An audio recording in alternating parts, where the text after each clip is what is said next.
The European Commission has set 2035 as the year of extinction for new petrol and diesel cars in favour of zero-emission cars. However, things in the United Kingdom are a little different, and the Prime Minister Boris Johnson has announced that the year of extinction will be 2030. Don't panic! There is still a silver lining for cars with internal combustion engines. Stay until the end of this video to understand more about this complex topic.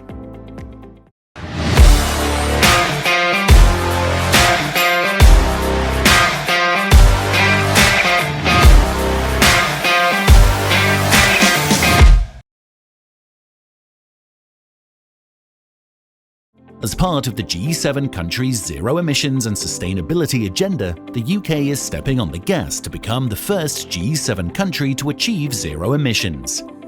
And to start with, the first target is the car market. By 2030, new cars with internal combustion engines will be banned from sale. Ouch! For this video, I've brought you 6 bullet points that will help you to have a better understanding of this issue. If you own a petrol or diesel car, I'm sure that points 2, 3 and 4 will be of great interest to you. So I invite you to stay until the end. Don't forget to like this video and subscribe to the channel to bring you more content related to the automotive world. Let's get started. 1. Ban on the sale of new petrol and diesel cars. According to official sources, and following a period of national consultation, the UK government announced in November 2020 that the sale of new petrol and diesel cars will be banned by 2030.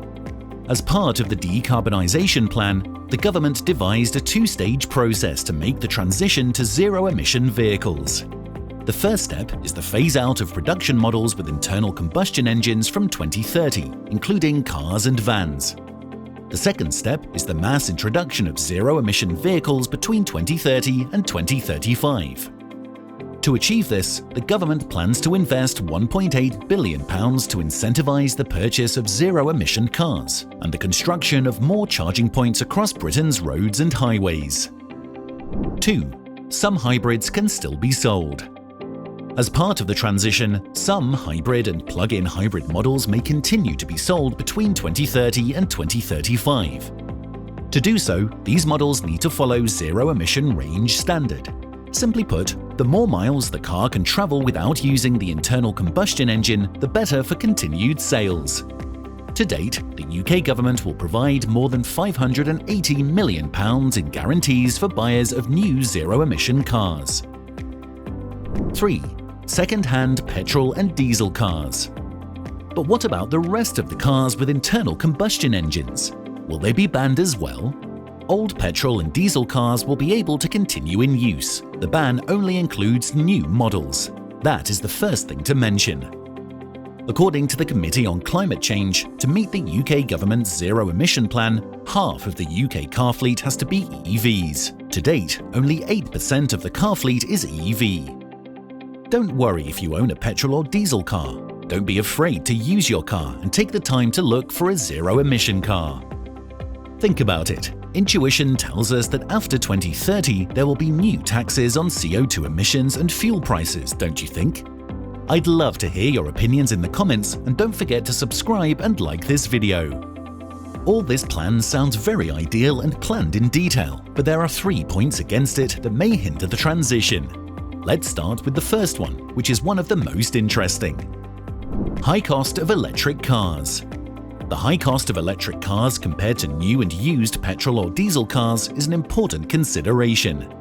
For example, the Hyundai Ioniq Q5 has an asking price of £36,995, while the current Toyota Corolla sells for around £24,185. If we look at the hybrid option, the price rises to £27,760. And if we go to the used car market, we can find good deals on 2021 models. Lack of infrastructure. The second issue is the current lack of infrastructure. That is, sufficient charging points for regular cars as well as for buses and trucks. Nevertheless, the government is investing more tax money to see this plan realised by 2030, and we need to see progress on this work, and not just empty words. And if you were worried about the high cost of vehicles and infrastructure, wait for the next point, the most complicated one. High energy costs. And last but not least, the high cost of energy in the UK is no less important. The cost of charging an EV using a public charging point can vary between £7.49 and £17.46. However, the cost to drive an EV is 9 pence per mile, whereas a petrol car requires 13 pence and a diesel car 11 pence. And that's if you're using a public charging point. But if you charge from home, the cost of driving is considerably reduced to 1 pence per mile, even if that means a small increase in your electricity bill. Anyway, at this point, we have to wait a bit longer to see how it all plays out. It's expected that the government will initially help users with a series of financing to help cover the cost of recharging.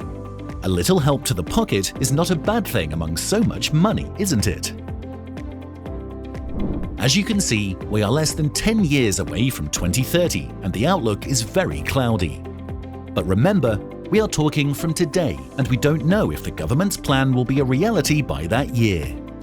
The important thing is that you can still enjoy your petrol or diesel car, as it will become a real luxury item in the future.